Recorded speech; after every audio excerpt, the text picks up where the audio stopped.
Halo, selamat pagi Tribuners. Jumpa lagi di Tribun News Update Pagi bersama saya Meisada, di mana selama beberapa menit ke depan kita akan membahas soal kabar-kabar terkini Tribuners, baik dari berita regional, nasional, maupun yang sedang menjadi perbincangan di media sosial. Langsung saja kita ke informasi yang pertama terkait revisi Undang-Undang TNI, di mana DPR RI ini dinilai tidak peka Tribuners karena menggelar rapat pembahasan revisi Undang-Undang TNI diam-diam di hotel mewah Hotel Fairmont di kawasan Senayan, Jakarta.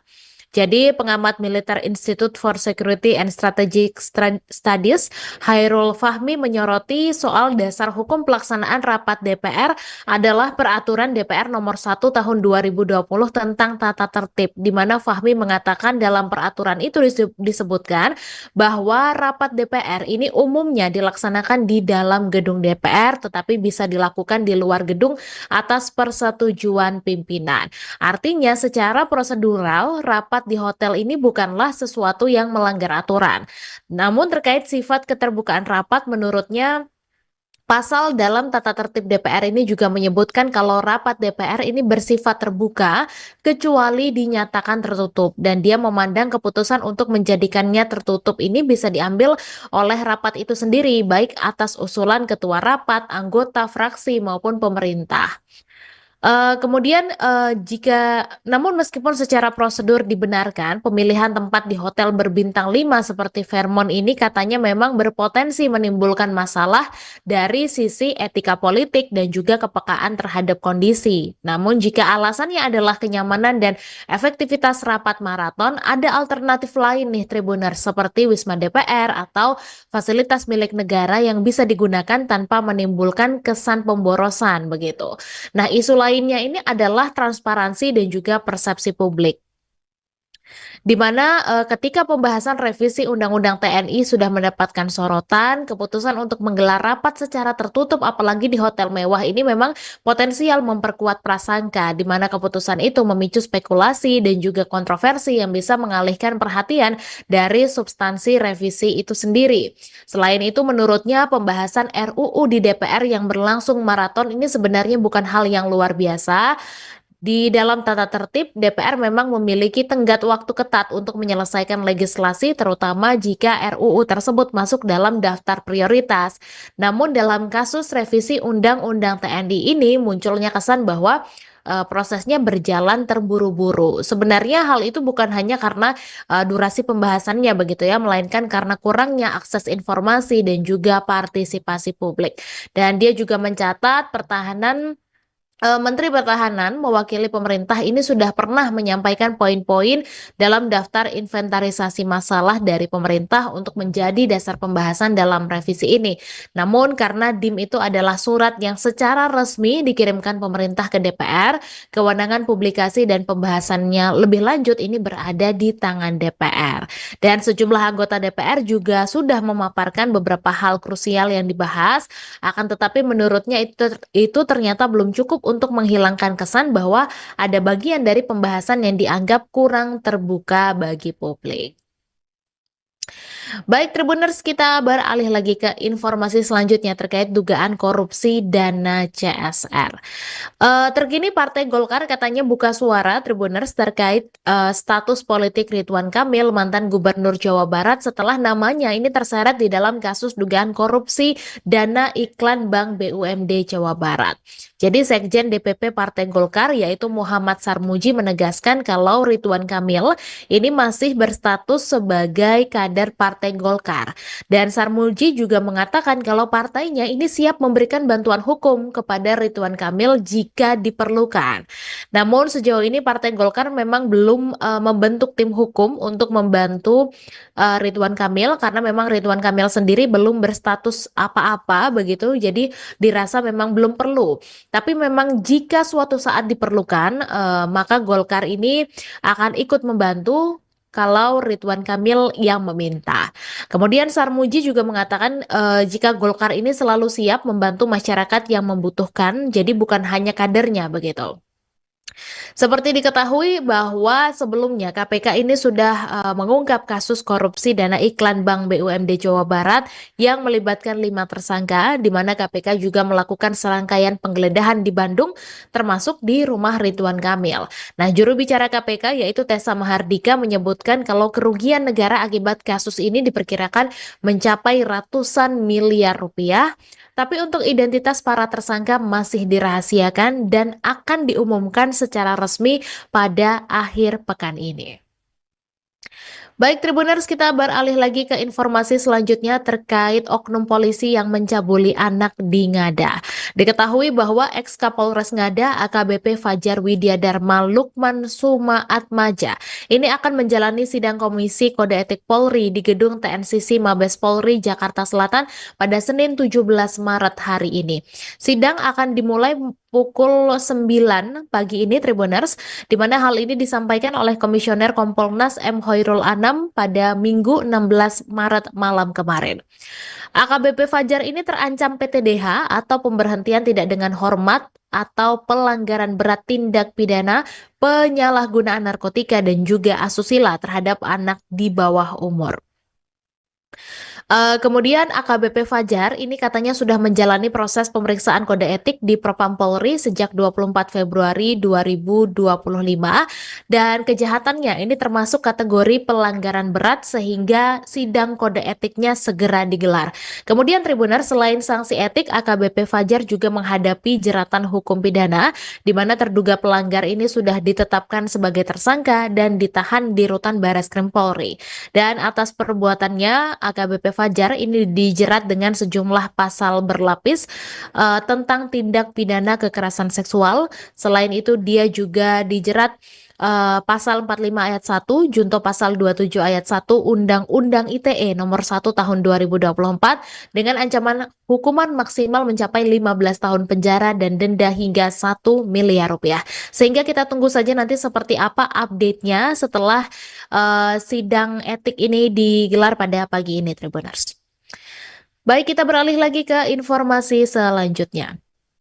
Masih terkait oknum polisi yaitu AKBP Fajar, di mana keluarga korban asusila dari AKBP Fajar menyatakan kemarahan dan juga kekecewaan mendalam atas tindakan keji yang dilakukan oleh tersangka. Ibu korban mengecam tindakan pelecehan seksual yang dilakukan AKBP Fajar terhadap anaknya yang masih di bawah umur. Jadi Ketua Lembaga Perlindungan Anak NTT, Veronica Atta, menjelaskan bahwa keluarga korban ini baru mengetahui anak mereka menjadi korban setelah polisi datang ke rumah mereka, Tribuners. Dan mereka tidak menyangka kalau perantara yang menghubungkan korban dengan tersangka ini adalah orang baik, maksudnya orang yang dikenal baik oleh mereka. Jadi Veronica mengatakan keluarga korban ini meminta agar tersangka bisa dihukum berat, seperti hukuman seumur hidup atau bahkan hukuman mati. Jadi keluarga korban ini berharap demikian. Dan seperti diketahui bahwa AKBP Fajar ini sudah mencabuli 4 orang korban dan 3 diantaranya adalah anak di bawah umur. Kemudian aksi keji yang dilakukan Fajar ini dibantu oleh seorang wanita berinisial F sebagai perantara dengan korban, di mana F ini membawakan anak seperti yang diminta oleh Fajar, dan kemudian anak di bawah umur tersebut dibawa ke kamar hotel di Kupang yang sudah dipesan oleh Fajar. Kemudian setelah membawakan pesanan tersebut, F ini mendapatkan bayaran yaitu 3 juta rupiah, dan diketahui bahwa perantara atau si F ini mengenal baik ternyata dengan keluarga korban. Oleh karena itu selama ini keluarga korban juga tidak menaruh curiga kepada F. Kemudian untuk modus dari F sendiri adalah dengan mengajak korban bermain, di mana F meminta izin langsung kepada orang tua korban untuk mengajak korban. Nah, alih-alih diajak bermain, ternyata korban ini justru diajak untuk bertemu AKBP Fajar. Baik Tribuners, kita beralih lagi ke informasi selanjutnya. Aksi keji mantan Kapolres Ngada Nusa Tenggara Timur yaitu AKBP Fajar yang melecehkan anak di bawah umur ini mendapatkan bantuan dari wanita berinisial F begitu.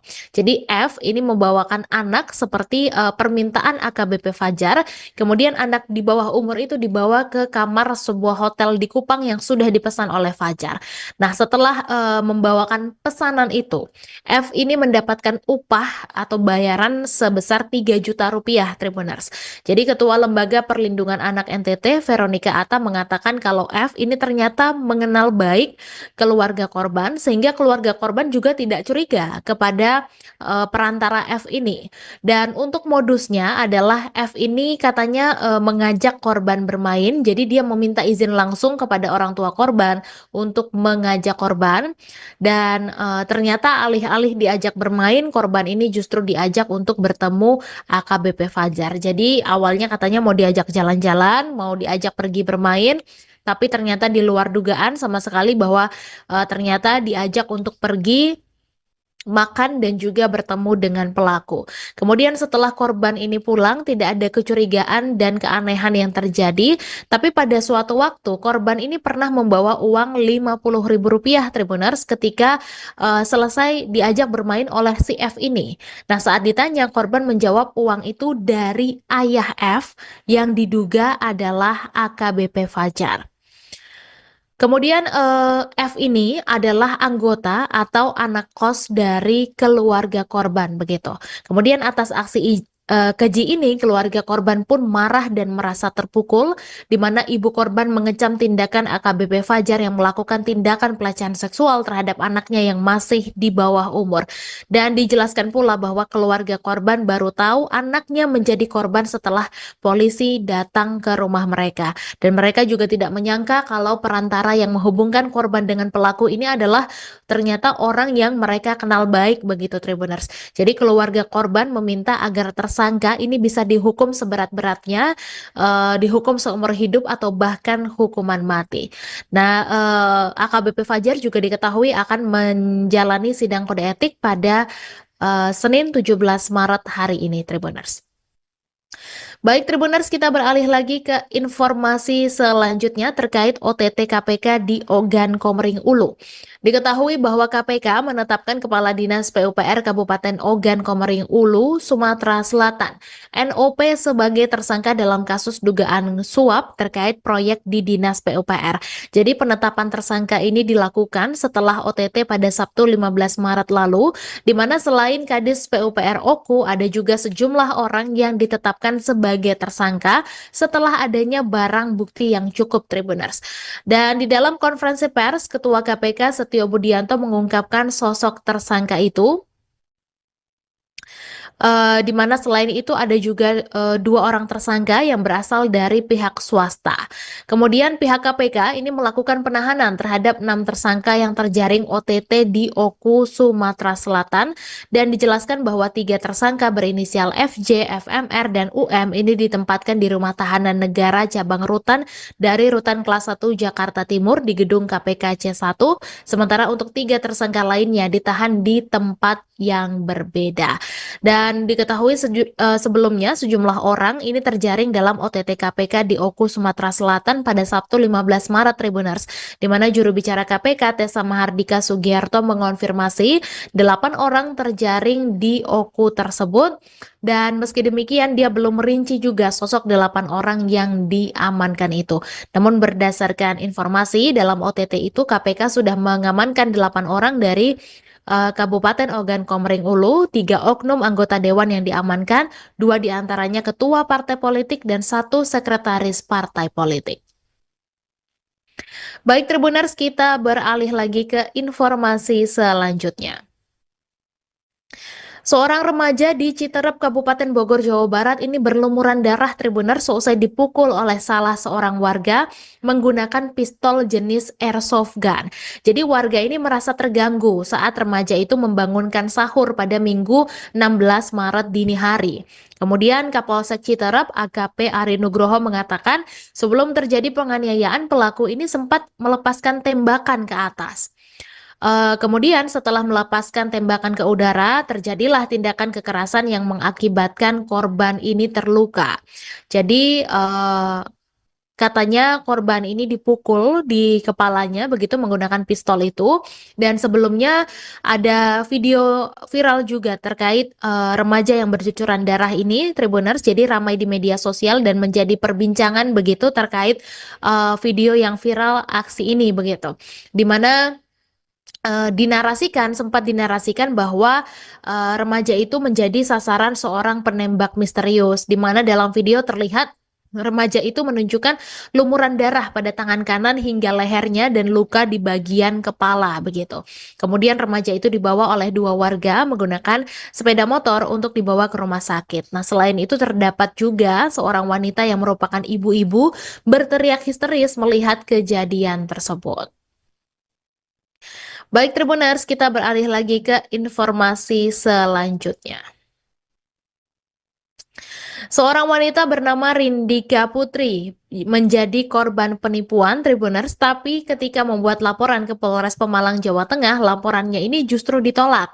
Akhirnya dia curhatlah ke petugas Damkar Kota Pekalongan. Nah, Putri ini mengaku tertipu ketika membeli sepeda listrik melalui Facebook Marketplace.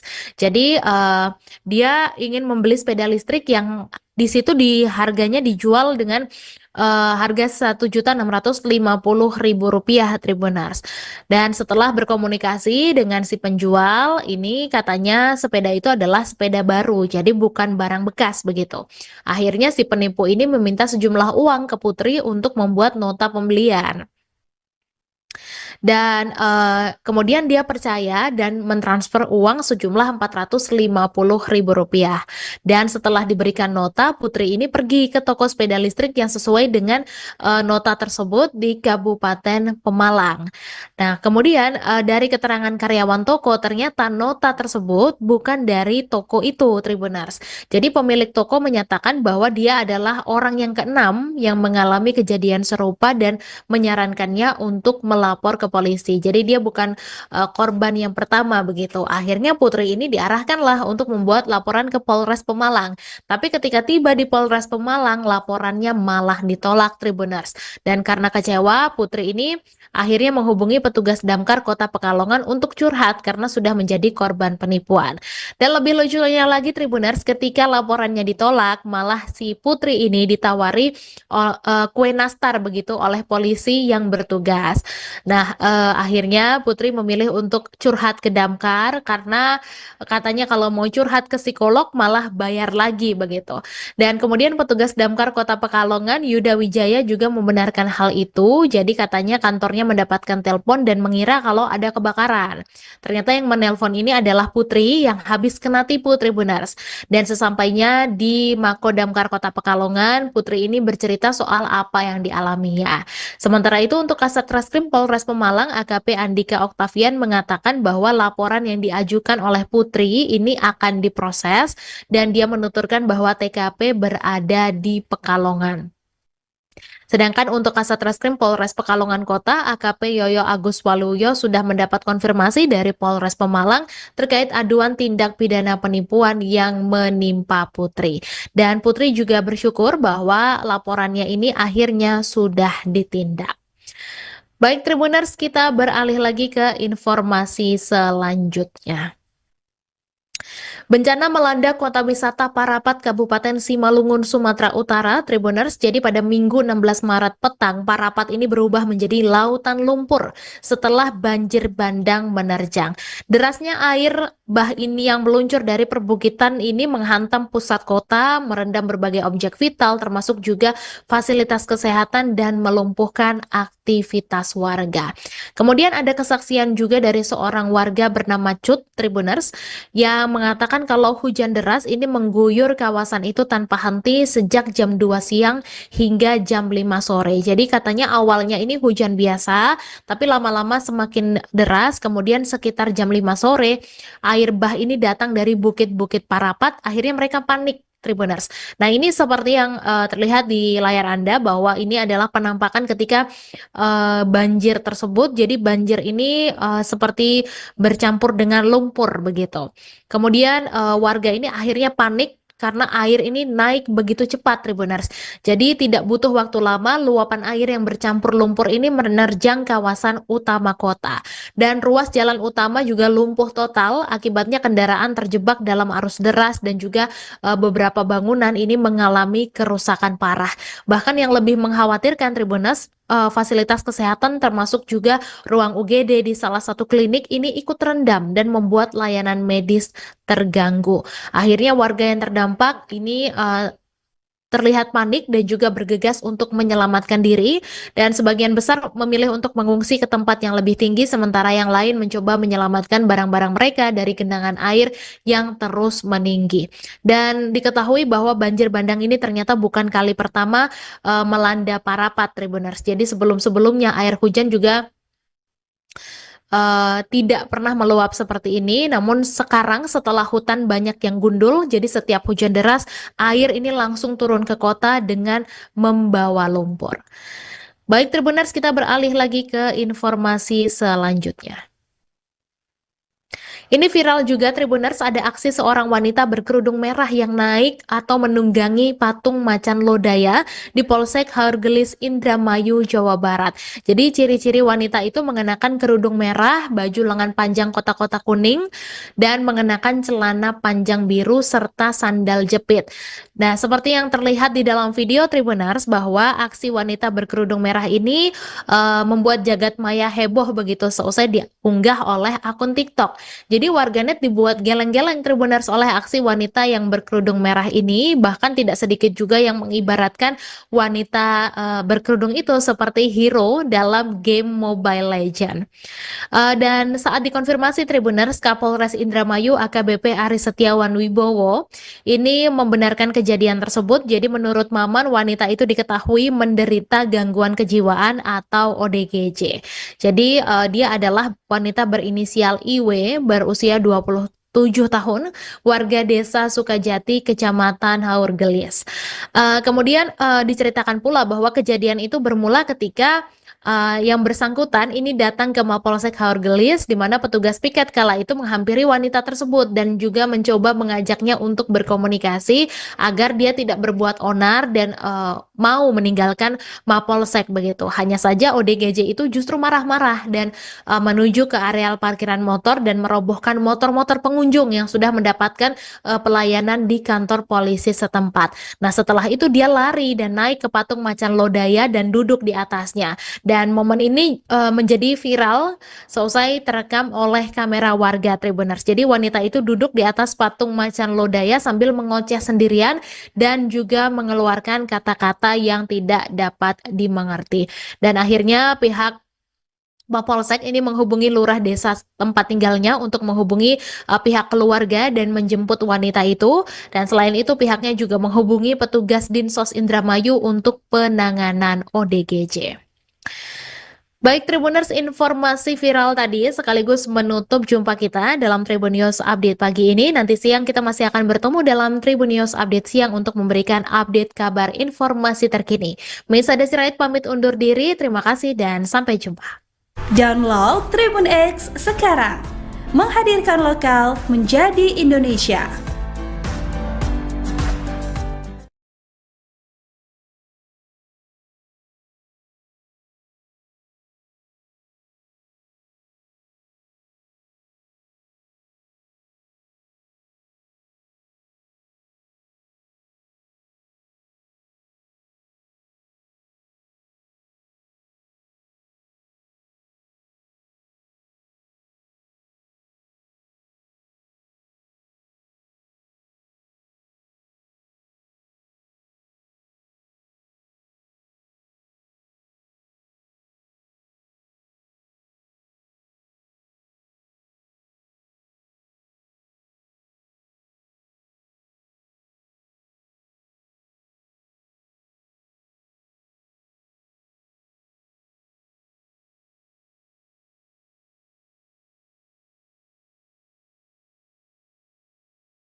Halo, selamat pagi Tribuners. Jumpa lagi di Tribun News Update Pagi bersama saya Meisada, di mana selama beberapa menit ke depan kita akan membahas soal kabar-kabar terkini Tribuners, baik dari berita regional, nasional, maupun yang sedang menjadi perbincangan di media sosial.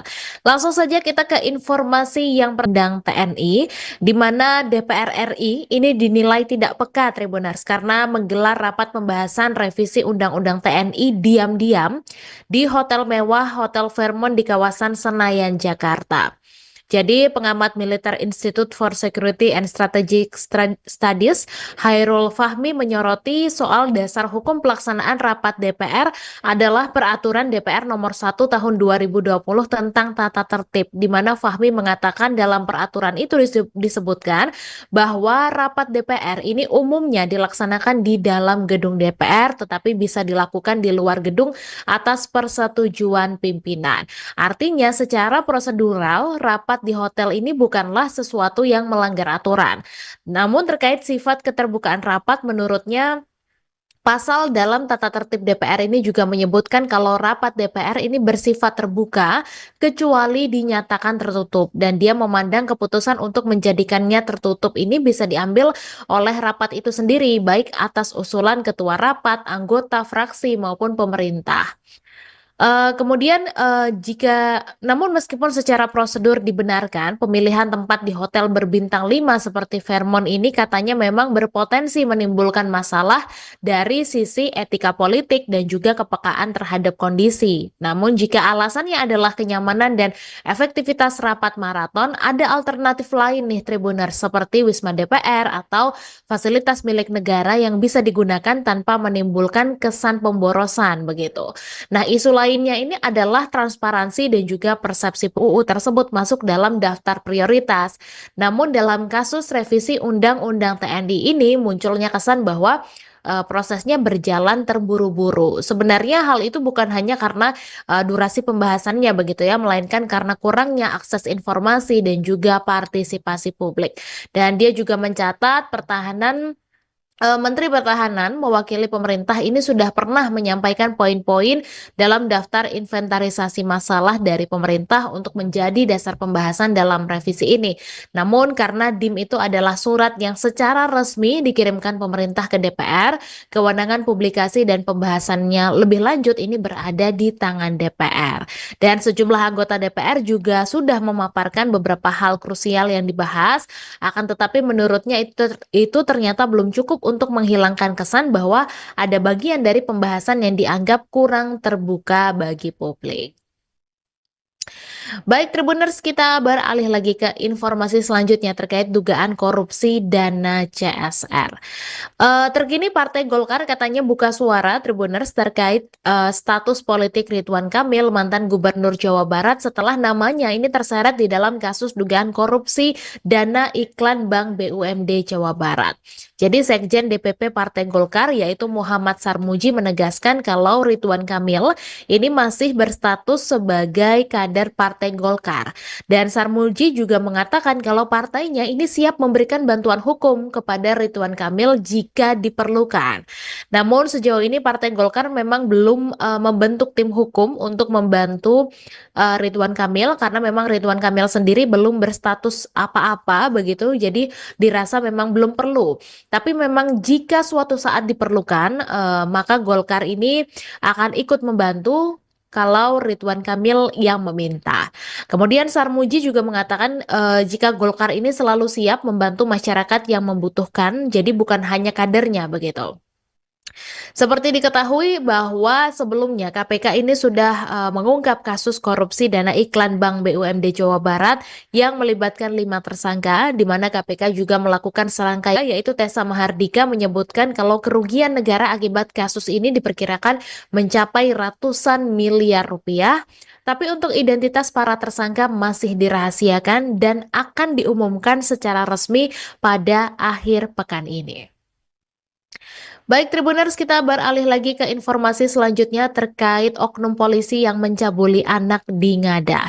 Diketahui bahwa ex Kapolres Ngada AKBP Fajar Widya Dharma Lukman Sumaatmaja ini akan menjalani sidang Komisi Kode Etik Polri di gedung TNCC Mabes Polri Jakarta Selatan pada Senin 17 Maret hari ini.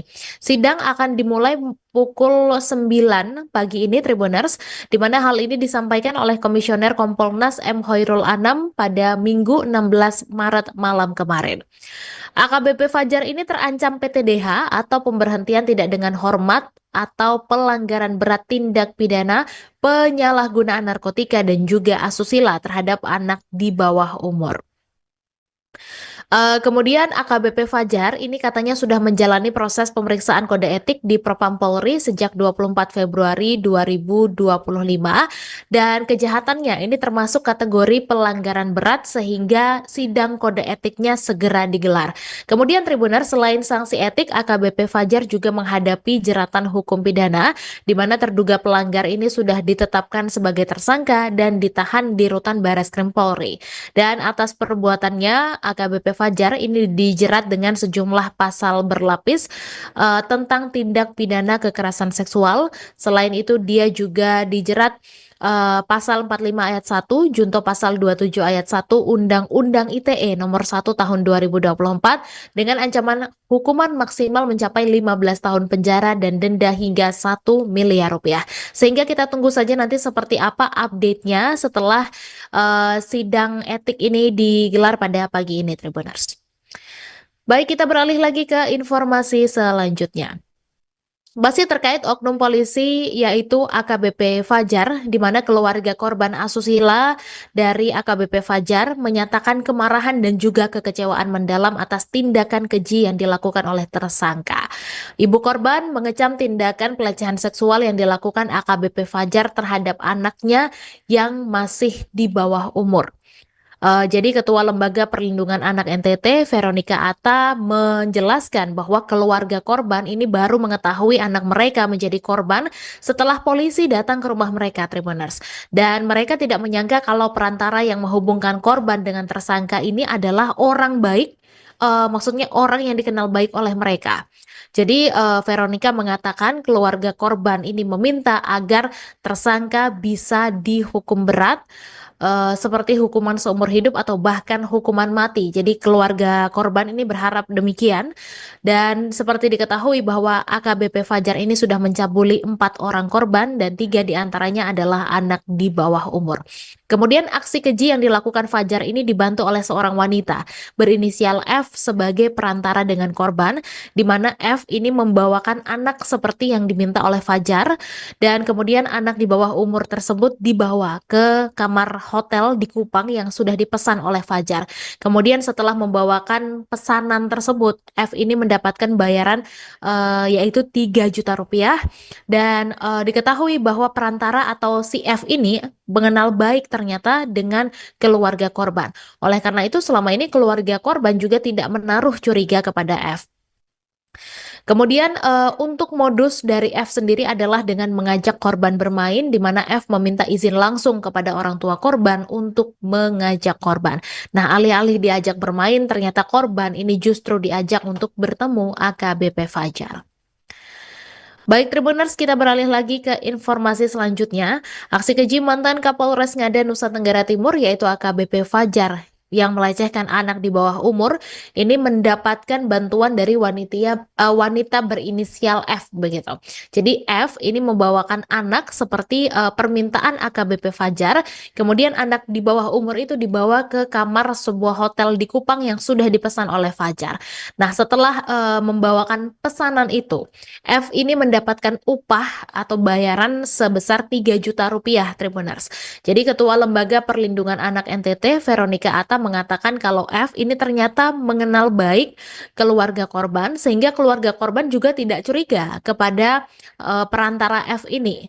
Dan untuk modusnya adalah F ini katanya mengajak korban bermain, jadi dia meminta izin langsung kepada orang tua korban untuk mengajak korban, dan ternyata alih-alih diajak bermain, korban ini justru diajak untuk bertemu AKBP Fajar. Jadi awalnya katanya mau diajak jalan-jalan, mau diajak pergi bermain, tapi ternyata di luar dugaan sama sekali bahwa ternyata diajak untuk pergi makan dan juga bertemu dengan pelaku. Kemudian setelah korban ini pulang, tidak ada kecurigaan dan keanehan yang terjadi, tapi pada suatu waktu korban ini pernah membawa uang Rp50.000 Tribuners ketika selesai diajak bermain oleh si F ini. Nah, saat ditanya, korban menjawab uang itu dari ayah F yang diduga adalah AKBP Fajar. Kemudian F ini adalah anggota atau anak kos dari keluarga korban begitu. Kemudian atas aksi keji ini, keluarga korban pun marah dan merasa terpukul, di mana ibu korban mengecam tindakan AKBP Fajar yang melakukan tindakan pelecehan seksual terhadap anaknya yang masih di bawah umur. Dan dijelaskan pula bahwa keluarga korban baru tahu anaknya menjadi korban setelah polisi datang ke rumah mereka. Dan mereka juga tidak menyangka kalau perantara yang menghubungkan korban dengan pelaku ini adalah ternyata orang yang mereka kenal baik begitu Tribuners. Jadi keluarga korban meminta agar tersangka ini bisa dihukum seberat-beratnya, dihukum seumur hidup atau bahkan hukuman mati. Nah, AKBP Fajar juga diketahui akan menjalani sidang kode etik pada Senin 17 Maret hari ini Tribuners. Baik Tribuners, kita beralih lagi ke informasi selanjutnya terkait OTT KPK di Ogan Komering Ulu. Diketahui bahwa KPK menetapkan Kepala Dinas PUPR Kabupaten Ogan Komering Ulu, Sumatera Selatan, NOP sebagai tersangka dalam kasus dugaan suap terkait proyek di Dinas PUPR. Jadi penetapan tersangka ini dilakukan setelah OTT pada Sabtu 15 Maret lalu, di mana selain Kadis PUPR Oku, ada juga sejumlah orang yang ditetapkan sebagai tersangka setelah adanya barang bukti yang cukup Tribuners. Dan di dalam konferensi pers, Ketua KPK Setio Budianto mengungkapkan sosok tersangka itu, di mana selain itu ada juga 2 orang tersangka yang berasal dari pihak swasta. Kemudian pihak KPK ini melakukan penahanan terhadap 6 tersangka yang terjaring OTT di Oku, Sumatera Selatan, dan dijelaskan bahwa 3 tersangka berinisial FJ, FMR, dan UM ini ditemukan dari Rutan Kelas 1 Jakarta Timur di gedung KPK C1, sementara untuk 3 tersangka lainnya ditahan di tempat yang berbeda. Dan diketahui sebelumnya sejumlah orang ini terjaring dalam OTT KPK di Oku, Sumatera Selatan pada Sabtu 15 Maret Tribuners, di mana juru bicara KPK Tessa Mahardika Sugiarto mengonfirmasi 8 orang terjaring di Oku tersebut, dan meski demikian dia belum merinci juga sosok 8 orang yang diamankan itu. Namun berdasarkan informasi dalam OTT itu, KPK sudah mengamankan 8 orang dari Kabupaten Ogan Komering Ulu, 3 oknum anggota dewan yang diamankan, 2 diantaranya ketua partai politik dan 1 sekretaris partai politik. Baik Tribuners, kita beralih lagi ke informasi selanjutnya. Seorang remaja di Citerep, Kabupaten Bogor, Jawa Barat ini berlumuran darah Tribuners seusai dipukul oleh salah seorang warga menggunakan pistol jenis airsoft gun. Jadi warga ini merasa terganggu saat remaja itu membangunkan sahur pada Minggu 16 Maret dini hari. Kemudian Kapolsek Citerep AKP Ari Nugroho mengatakan sebelum terjadi penganiayaan pelaku ini sempat melepaskan tembakan ke atas. Kemudian setelah melepaskan tembakan ke udara, terjadilah tindakan kekerasan yang mengakibatkan korban ini terluka. Jadi katanya korban ini dipukul di kepalanya begitu menggunakan pistol itu, dan sebelumnya ada video viral juga terkait remaja yang bercucuran darah ini Tribuners, jadi ramai di media sosial dan menjadi perbincangan begitu terkait video yang viral aksi ini begitu, di mana sempat dinarasikan bahwa remaja itu menjadi sasaran seorang penembak misterius, di mana dalam video terlihat Remaja itu menunjukkan lumuran darah pada tangan kanan hingga lehernya dan luka di bagian kepala begitu. Kemudian remaja itu dibawa oleh dua warga menggunakan sepeda motor untuk dibawa ke rumah sakit. Nah, selain itu terdapat juga seorang wanita yang merupakan ibu-ibu berteriak histeris melihat kejadian tersebut. Baik Tribuners, kita beralih lagi ke informasi selanjutnya. Seorang wanita bernama Rindika Putri menjadi korban penipuan Tribuners, tapi ketika membuat laporan ke Polres Pemalang, Jawa Tengah, laporannya ini justru ditolak. Akhirnya dia curhatlah ke petugas Damkar Kota Pekalongan. Nah, Putri ini mengaku tertipu ketika membeli sepeda listrik melalui Facebook Marketplace. Jadi, dia ingin membeli sepeda listrik yang di situ harganya dijual dengan harga Rp1.650.000 Tribuners. Dan setelah berkomunikasi dengan si penjual, ini katanya sepeda itu adalah sepeda baru, jadi bukan barang bekas begitu. Akhirnya si penipu ini meminta sejumlah uang ke Putri untuk membuat nota pembelian. Dan kemudian dia percaya dan mentransfer uang sejumlah Rp450.000. Dan setelah diberikan nota, Putri ini pergi ke toko sepeda listrik yang sesuai dengan nota tersebut di Kabupaten Pemalang. Nah, kemudian dari keterangan karyawan toko, ternyata nota tersebut bukan dari toko itu, Tribuners. Jadi pemilik toko menyatakan bahwa dia adalah orang yang keenam yang mengalami kejadian serupa dan menyarankannya untuk melapor ke polisi. Jadi dia bukan korban yang pertama begitu. Akhirnya Putri ini diarahkanlah untuk membuat laporan ke Polres Pemalang. Tapi ketika tiba di Polres Pemalang, laporannya malah ditolak Tribuners. Dan karena kecewa, Putri ini akhirnya menghubungi petugas Damkar Kota Pekalongan untuk curhat karena sudah menjadi korban penipuan. Dan lebih lucunya lagi Tribuners, ketika laporannya ditolak, malah si Putri ini ditawari kue nastar begitu oleh polisi yang bertugas. Nah, akhirnya Putri memilih untuk curhat ke Damkar karena katanya kalau mau curhat ke psikolog malah bayar lagi begitu. Dan kemudian petugas Damkar Kota Pekalongan Yuda Wijaya juga membenarkan hal itu. Jadi katanya kantornya mendapatkan telepon dan mengira kalau ada kebakaran.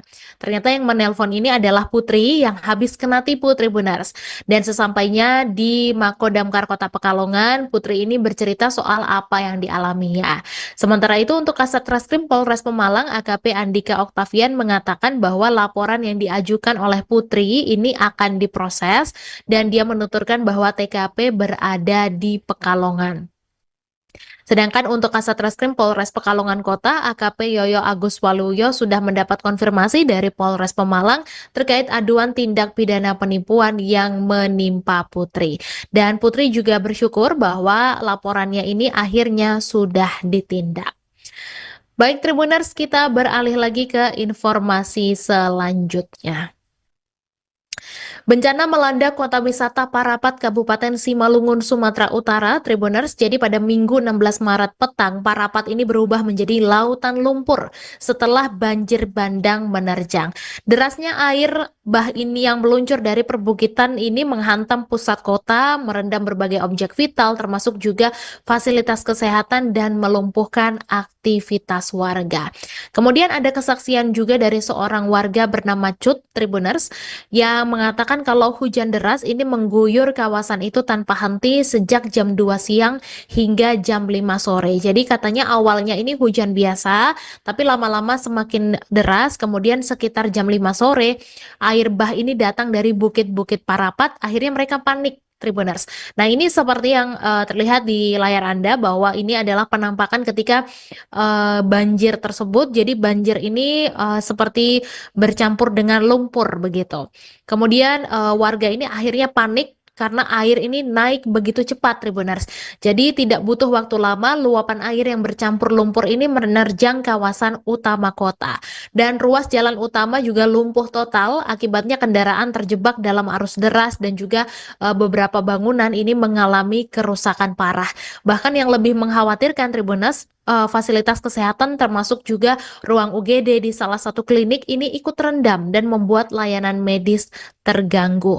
Akhirnya warga yang terdampak ini terlihat panik dan juga bergegas untuk menyelamatkan diri, dan sebagian besar memilih untuk mengungsi ke tempat yang lebih tinggi, sementara yang lain mencoba menyelamatkan barang-barang mereka dari genangan air yang terus meninggi.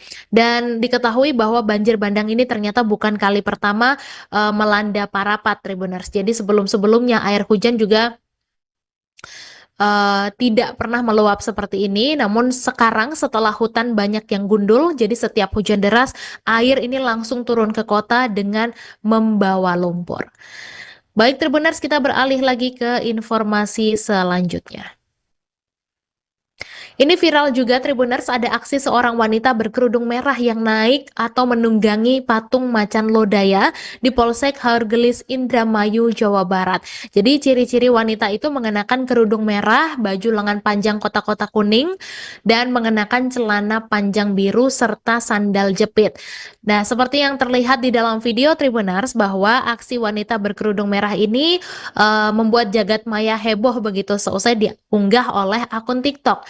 Jadi warganet dibuat geleng-geleng Tribuners oleh aksi wanita yang berkerudung merah ini, bahkan tidak sedikit juga yang mengibaratkan wanita berkerudung itu seperti hero dalam game Mobile Legends. Dan saat dikonfirmasi Tribuners, Kapolres Indramayu AKBP Aris Setiawan Wibowo ini membenarkan kejadian tersebut. Jadi menurut Maman, wanita itu diketahui menderita gangguan kejiwaan atau ODGJ. Jadi dia adalah wanita berinisial IW, berusia 27 tahun, warga desa Sukajati, Kecamatan Haurgelis.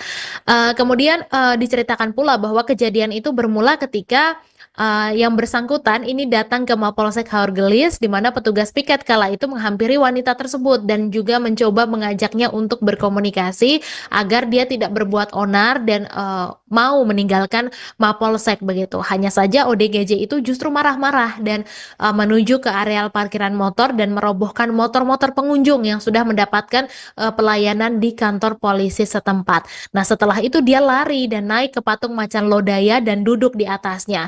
Dan momen ini menjadi viral seusai terekam oleh kamera warga Tribuners. Jadi wanita itu duduk di atas patung macan lodaya sambil mengoceh sendirian dan juga mengeluarkan kata-kata yang tidak dapat dimengerti. Dan akhirnya pihak Mapolsek ini menghubungi lurah desa tempat tinggalnya untuk menghubungi pihak keluarga dan menjemput wanita itu. Dan selain itu pihaknya juga menghubungi petugas Dinsos Indramayu untuk penanganan ODGJ. Baik Tribuners, informasi viral tadi sekaligus menutup jumpa kita dalam Tribun News Update pagi ini. Nanti siang kita masih akan bertemu dalam Tribun News Update siang untuk memberikan update kabar informasi terkini. Misa Desirait pamit undur diri, terima kasih dan sampai jumpa. Download Tribun X sekarang, menghadirkan lokal menjadi Indonesia.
Halo, selamat pagi Tribuners. Jumpa lagi di Tribun News Update Pagi bersama saya Meisada, di mana selama beberapa menit ke depan kita akan membahas soal kabar-kabar terkini Tribuners, baik dari berita regional, nasional, maupun yang sedang menjadi perbincangan di media sosial.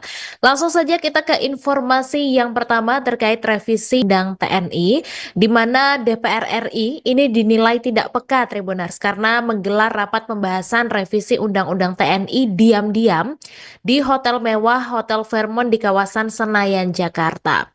Jadi pengamat Militer Institute for Security and Strategic Studies Hairul Fahmi menyoroti soal dasar hukum pelaksanaan rapat DPR adalah peraturan DPR nomor 1 tahun 2020 tentang tata tertib, di mana Fahmi mengatakan dalam peraturan itu disebutkan bahwa rapat DPR ini umumnya dilaksanakan di dalam gedung DPR tetapi bisa dilakukan di luar gedung atas persetujuan pimpinan. Artinya secara prosedural rapat di hotel ini bukanlah sesuatu yang melanggar aturan. Namun terkait sifat keterbukaan rapat, menurutnya pasal dalam tata tertib DPR ini juga menyebutkan kalau rapat DPR ini bersifat terbuka kecuali dinyatakan tertutup, dan dia memandang keputusan untuk menjadikannya tertutup ini bisa diambil oleh rapat itu sendiri, baik atas usulan ketua rapat, anggota fraksi maupun pemerintah. Namun meskipun secara prosedur dibenarkan, pemilihan tempat di hotel berbintang 5 seperti Fairmont ini katanya memang berpotensi menimbulkan masalah dari sisi etika politik dan juga kepekaan terhadap kondisi. Namun jika alasannya adalah kenyamanan dan efektivitas rapat maraton, ada alternatif lain nih Tribuners, seperti Wisma DPR atau fasilitas milik negara yang bisa digunakan tanpa menimbulkan kesan pemborosan begitu.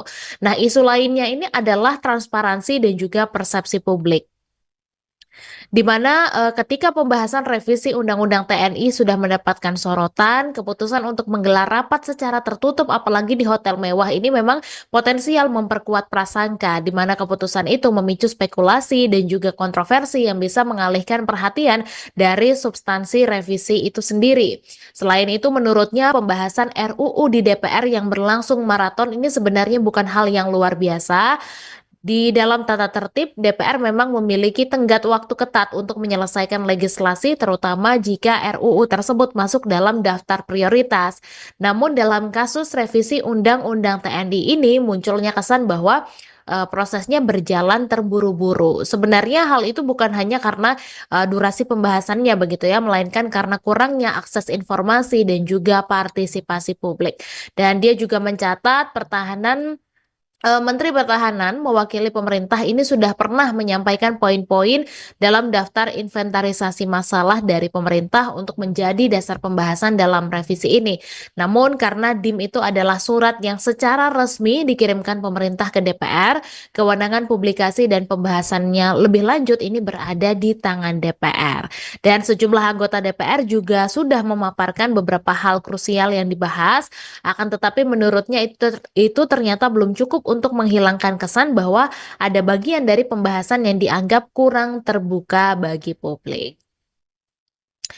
Baik Tribuners, kita beralih lagi ke informasi selanjutnya terkait dugaan korupsi dana CSR. Terkini Partai Golkar katanya buka suara Tribuners terkait status politik Ridwan Kamil, mantan Gubernur Jawa Barat, setelah namanya ini terseret di dalam kasus dugaan korupsi dana iklan Bank BUMD Jawa Barat. Jadi Sekjen DPP Partai Golkar yaitu Muhammad Sarmuji menegaskan kalau Ridwan Kamil ini masih berstatus sebagai kader Partai Golkar. Dan Sarmuji juga mengatakan kalau partainya ini siap memberikan bantuan hukum kepada Ridwan Kamil jika diperlukan. Namun sejauh ini Partai Golkar memang belum membentuk tim hukum untuk membantu Ridwan Kamil, karena memang Ridwan Kamil sendiri belum berstatus apa-apa begitu. Jadi dirasa memang belum perlu. Tapi memang jika suatu saat diperlukan, maka Golkar ini akan ikut membantu kalau Ridwan Kamil yang meminta. Kemudian Sarmuji juga mengatakan jika Golkar ini selalu siap membantu masyarakat yang membutuhkan, jadi bukan hanya kadernya begitu.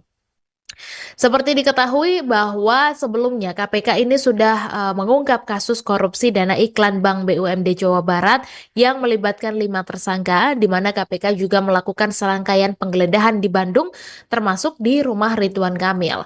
Nah, juru bicara KPK yaitu Tessa Mahardika menyebutkan kalau kerugian negara akibat kasus ini diperkirakan mencapai ratusan miliar rupiah.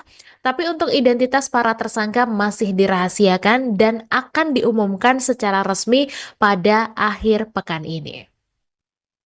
Baik Tribuners, kita beralih lagi ke informasi selanjutnya terkait oknum polisi yang mencabuli anak di Ngada. Diketahui bahwa ex Kapolres Ngada AKBP Fajar Widyadharma Lukman Sumaatmaja ini akan menjalani sidang Komisi Kode Etik Polri di gedung TNCC Mabes Polri Jakarta Selatan pada Senin 17 Maret hari ini. Sidang akan dimulai pukul 9 pagi ini Tribuners, di mana hal ini disampaikan oleh Komisioner Kompolnas M. Hoirul Anam pada Minggu 16 Maret malam kemarin. AKBP Fajar ini terancam PTDH atau pemberhentian tidak dengan hormat atau pelanggaran berat tindak pidana penyalahgunaan narkotika dan juga asusila terhadap anak di bawah umur. Kemudian AKBP Fajar ini katanya sudah menjalani proses pemeriksaan kode etik di Propam Polri sejak 24 Februari 2025 dan kejahatannya ini termasuk kategori pelanggaran berat sehingga sidang kode etiknya segera digelar. Kemudian Tribuner, selain sanksi etik, AKBP Fajar juga menghadapi jeratan hukum pidana di mana terduga pelanggar ini sudah ditetapkan sebagai tersangka dan ditahan di Rutan Bareskrim Polri. Dan atas perbuatannya AKBP Fajar ini dijerat dengan sejumlah pasal berlapis tentang tindak pidana kekerasan seksual. Selain itu dia juga dijerat pasal 45 ayat 1, junto pasal 27 ayat 1 Undang-Undang ITE nomor 1 tahun 2024 dengan ancaman hukuman maksimal mencapai 15 tahun penjara dan denda hingga 1 miliar rupiah. Sehingga kita tunggu saja nanti seperti apa update-nya setelah sidang etik ini digelar pada pagi ini, Tribuners. Baik, kita beralih lagi ke informasi selanjutnya. Masih terkait oknum polisi yaitu AKBP Fajar, di mana keluarga korban asusila dari AKBP Fajar menyatakan kemarahan dan juga kekecewaan mendalam atas tindakan keji yang dilakukan oleh tersangka. Ibu korban mengecam tindakan pelecehan seksual yang dilakukan AKBP Fajar terhadap anaknya yang masih di bawah umur. Jadi Ketua Lembaga Perlindungan Anak NTT, Veronica Atta, menjelaskan bahwa keluarga korban ini baru mengetahui anak mereka menjadi korban setelah polisi datang ke rumah mereka, Tribuners. Dan mereka tidak menyangka kalau perantara yang menghubungkan korban dengan tersangka ini adalah orang baik, maksudnya orang yang dikenal baik oleh mereka. Jadi Veronica mengatakan keluarga korban ini meminta agar tersangka bisa dihukum berat, seperti hukuman seumur hidup atau bahkan hukuman mati. Jadi keluarga korban ini berharap demikian. Dan seperti diketahui bahwa AKBP Fajar ini sudah mencabuli 4 orang korban dan 3 diantaranya adalah anak di bawah umur. Kemudian aksi keji yang dilakukan Fajar ini dibantu oleh seorang wanita berinisial F sebagai perantara dengan korban, di mana F ini membawakan anak seperti yang diminta oleh Fajar, dan kemudian anak di bawah umur tersebut dibawa ke kamar hotel di Kupang yang sudah dipesan oleh Fajar. Kemudian setelah membawakan pesanan tersebut, F ini mendapatkan bayaran yaitu 3 juta rupiah, dan diketahui bahwa perantara atau si F ini mengenal baik ternyata dengan keluarga korban. Oleh karena itu selama ini keluarga korban juga tidak menaruh curiga kepada F. Kemudian untuk modus dari F sendiri adalah dengan mengajak korban bermain, di mana F meminta izin langsung kepada orang tua korban untuk mengajak korban. Nah, alih-alih diajak bermain, ternyata korban ini justru diajak untuk bertemu AKBP Fajar. Baik Tribuners, kita beralih lagi ke informasi selanjutnya. Aksi keji mantan Kapolres Ngada Nusa Tenggara Timur yaitu AKBP Fajar yang melecehkan anak di bawah umur ini mendapatkan bantuan dari wanita berinisial F begitu. Jadi F ini membawakan anak seperti permintaan AKBP Fajar, kemudian anak di bawah umur itu dibawa ke kamar sebuah hotel di Kupang yang sudah dipesan oleh Fajar. Nah, setelah membawakan pesanan itu, F ini mendapatkan upah atau bayaran sebesar 3 juta rupiah, Tribuners. Jadi Ketua Lembaga Perlindungan Anak NTT, Veronica Atta mengatakan kalau F ini ternyata mengenal baik keluarga korban sehingga keluarga korban juga tidak curiga kepada perantara F ini. Dan untuk modusnya adalah F ini katanya mengajak korban bermain, jadi dia meminta izin langsung kepada orang tua korban untuk mengajak korban dan ternyata alih-alih diajak bermain, korban ini justru diajak untuk bertemu AKBP Fajar. Jadi awalnya katanya mau diajak jalan-jalan, mau diajak pergi bermain, tapi ternyata di luar dugaan sama sekali bahwa ternyata diajak untuk pergi makan dan juga bertemu dengan pelaku. Kemudian setelah korban ini pulang, tidak ada kecurigaan dan keanehan yang terjadi, tapi pada suatu waktu korban ini pernah membawa uang Rp50.000 Tribuners ketika selesai diajak bermain oleh si F ini. Nah, saat ditanya korban menjawab uang itu dari ayah F yang diduga adalah AKBP Fajar. Kemudian F ini adalah anggota atau anak kos dari keluarga korban begitu. Kemudian atas aksi keji ini keluarga korban pun marah dan merasa terpukul di mana ibu korban mengecam tindakan AKBP Fajar yang melakukan tindakan pelecehan seksual terhadap anaknya yang masih di bawah umur. Dan dijelaskan pula bahwa keluarga korban baru tahu anaknya menjadi korban setelah polisi datang ke rumah mereka. Dan mereka juga tidak menyangka kalau perantara yang menghubungkan korban dengan pelaku ini adalah ternyata orang yang mereka kenal baik begitu Tribuners. Jadi keluarga korban meminta agar tersangka ini bisa dihukum seberat-beratnya, dihukum seumur hidup atau bahkan hukuman mati. Nah, AKBP Fajar juga diketahui akan menjalani sidang kode etik pada Senin 17 Maret hari ini Tribuners. Baik Tribuners, kita beralih lagi ke informasi selanjutnya terkait OTT KPK di Ogan Komering Ulu. Diketahui bahwa KPK menetapkan Kepala Dinas PUPR Kabupaten Ogan Komering Ulu, Sumatera Selatan, NOP sebagai tersangka dalam kasus dugaan suap terkait proyek di Dinas PUPR. Jadi penetapan tersangka ini dilakukan setelah OTT pada Sabtu 15 Maret lalu, di mana selain Kadis PUPR Oku, ada juga sejumlah orang yang ditetapkan sebagai tersangka setelah adanya barang bukti yang cukup Tribuners. Dan di dalam konferensi pers, Ketua KPK Setio Budianto mengungkapkan sosok tersangka itu, di mana selain itu ada juga 2 orang tersangka yang berasal dari pihak swasta. Kemudian pihak KPK ini melakukan penahanan terhadap 6 tersangka yang terjaring OTT di Oku, Sumatera Selatan, dan dijelaskan bahwa 3 tersangka berinisial FJ, FMR, dan UM ini ditempatkan di Rumah Tahanan Negara Cabang Rutan dari Rutan Kelas 1 Jakarta Timur di Gedung KPK C1, sementara untuk 3 tersangka lainnya ditahan di tempat yang berbeda. Dan diketahui sebelumnya sejumlah orang ini terjaring dalam OTT KPK di Oku, Sumatera Selatan pada Sabtu 15 Maret Tribuners, di mana juru bicara KPK Tessa Mahardika Sugiarto mengonfirmasi 8 orang terjaring di Oku tersebut, dan meski demikian dia belum merinci juga sosok 8 orang yang diamankan itu. Namun berdasarkan informasi dalam OTT itu KPK sudah mengamankan 8 orang dari Kabupaten Ogan Komering Ulu, 3 oknum anggota dewan yang diamankan, 2 diantaranya ketua partai politik dan 1 sekretaris partai politik. Baik Tribuners, kita beralih lagi ke informasi selanjutnya. Seorang remaja di Citerep, Kabupaten Bogor, Jawa Barat ini berlumuran darah Tribuners seusai dipukul oleh salah seorang warga menggunakan pistol jenis airsoft gun. Jadi warga ini merasa terganggu saat remaja itu membangunkan sahur pada Minggu 16 Maret dini hari. Kemudian Kapolsek Citerep AKP Ari Nugroho mengatakan sebelum terjadi penganiayaan pelaku ini sempat melepaskan tembakan ke atas. Kemudian setelah melepaskan tembakan ke udara, terjadilah tindakan kekerasan yang mengakibatkan korban ini terluka. Jadi Katanya korban ini dipukul di kepalanya begitu menggunakan pistol itu, dan sebelumnya ada video viral juga terkait, remaja yang bercucuran darah ini, Tribuners, jadi ramai di media sosial dan menjadi perbincangan begitu terkait, video yang viral aksi ini begitu. Di mana sempat dinarasikan bahwa, remaja itu menjadi sasaran seorang penembak misterius, di mana dalam video terlihat remaja itu menunjukkan lumuran darah pada tangan kanan hingga lehernya dan luka di bagian kepala begitu. Kemudian remaja itu dibawa oleh 2 warga menggunakan sepeda motor untuk dibawa ke rumah sakit. Nah, selain itu terdapat juga seorang wanita yang merupakan ibu-ibu berteriak histeris melihat kejadian tersebut. Baik Tribuners, kita beralih lagi ke informasi selanjutnya.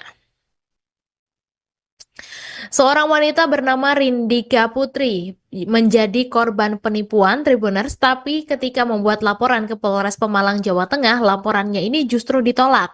Akhirnya dia curhatlah ke petugas Damkar Kota Pekalongan. Nah, Putri ini mengaku tertipu ketika membeli sepeda listrik melalui Facebook Marketplace. Jadi, dia ingin membeli sepeda listrik yang di situ harganya dijual dengan harga Rp1.650.000 Tribuners. Dan setelah berkomunikasi dengan si penjual, ini katanya sepeda itu adalah sepeda baru, jadi bukan barang bekas begitu. Akhirnya si penipu ini meminta sejumlah uang ke Putri untuk membuat nota pembelian.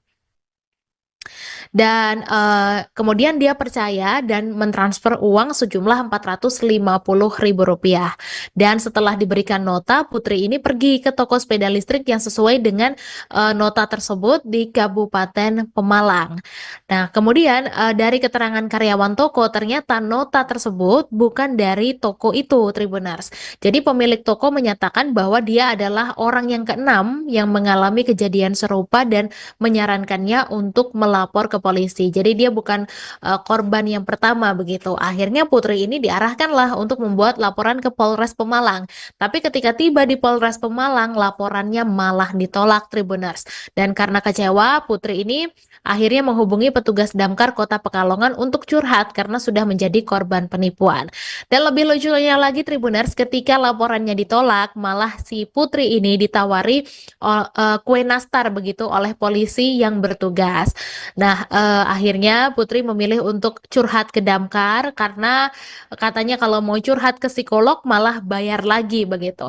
Dan kemudian petugas Damkar Kota Pekalongan, Yuda Wijaya, juga membenarkan hal itu. Jadi katanya kantornya mendapatkan telepon dan mengira kalau ada kebakaran. Ternyata yang menelpon ini adalah Putri yang habis kena tipu, Tribuners. Dan sesampainya di Mako Damkar Kota Pekalongan, Putri ini bercerita soal apa yang dialaminya. Sementara itu untuk Kasat Reskrim Polres Pemalang, AKP Andika Oktavian mengatakan bahwa laporan yang diajukan oleh Putri ini akan diproses dan dia menuturkan bahwa TKP berada di Pekalongan. Sedangkan untuk Kasat Reskrim Polres Pekalongan Kota, AKP Yoyo Agus Waluyo sudah mendapat konfirmasi dari Polres Pemalang terkait aduan tindak pidana penipuan yang menimpa Putri. Dan Putri juga bersyukur bahwa laporannya ini akhirnya sudah ditindak. Baik Tribuners, kita beralih lagi ke informasi selanjutnya. Bencana melanda kota wisata Parapat, Kabupaten Simalungun, Sumatera Utara, Tribuners. Jadi pada Minggu 16 Maret petang, Parapat ini berubah menjadi lautan lumpur setelah banjir bandang menerjang. Derasnya air bah ini yang meluncur dari perbukitan ini menghantam pusat kota, merendam berbagai objek vital termasuk juga fasilitas kesehatan dan melumpuhkan aktivitas warga. Kemudian ada kesaksian juga dari seorang warga bernama Cut, Tribuners, yang mengatakan kalau hujan deras ini mengguyur kawasan itu tanpa henti sejak jam 2 siang hingga jam 5 sore. Jadi katanya awalnya ini hujan biasa, tapi lama-lama semakin deras, kemudian sekitar jam 5 sore, air bah ini datang dari bukit-bukit Parapat, akhirnya mereka panik, Tribuners. Nah, ini seperti yang terlihat di layar Anda bahwa ini adalah penampakan ketika banjir tersebut. Jadi banjir ini seperti bercampur dengan lumpur begitu. Kemudian warga ini akhirnya panik karena air ini naik begitu cepat, Tribuners. Jadi tidak butuh waktu lama, luapan air yang bercampur lumpur ini menerjang kawasan utama kota. Dan ruas jalan utama juga lumpuh total, akibatnya kendaraan terjebak dalam arus deras dan juga beberapa bangunan ini mengalami kerusakan parah. Bahkan yang lebih mengkhawatirkan, Tribuners, fasilitas kesehatan termasuk juga ruang UGD di salah satu klinik ini ikut terendam dan membuat layanan medis terganggu. Akhirnya warga yang terdampak ini terlihat panik dan juga bergegas untuk menyelamatkan diri, dan sebagian besar memilih untuk mengungsi ke tempat yang lebih tinggi, sementara yang lain mencoba menyelamatkan barang-barang mereka dari genangan air yang terus meninggi. Dan diketahui bahwa banjir bandang ini ternyata bukan kali pertama melanda Parapat, Tribuners. Jadi sebelum-sebelumnya air hujan juga tidak pernah meluap seperti ini, namun sekarang setelah hutan banyak yang gundul, jadi setiap hujan deras, air ini langsung turun ke kota dengan membawa lumpur. Baik, Tribuners, kita beralih lagi ke informasi selanjutnya.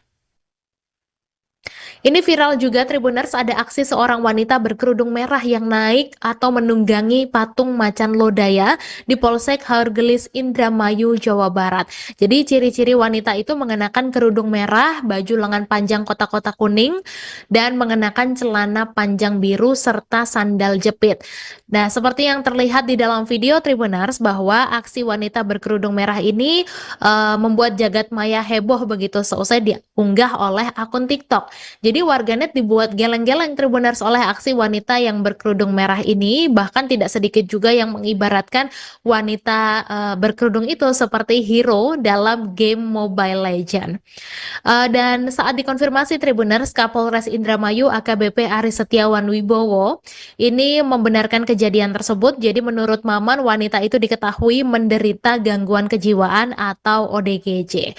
Jadi dia adalah wanita berinisial IW, berusia 27 tahun, warga desa Sukajati, Kecamatan Haurgelis.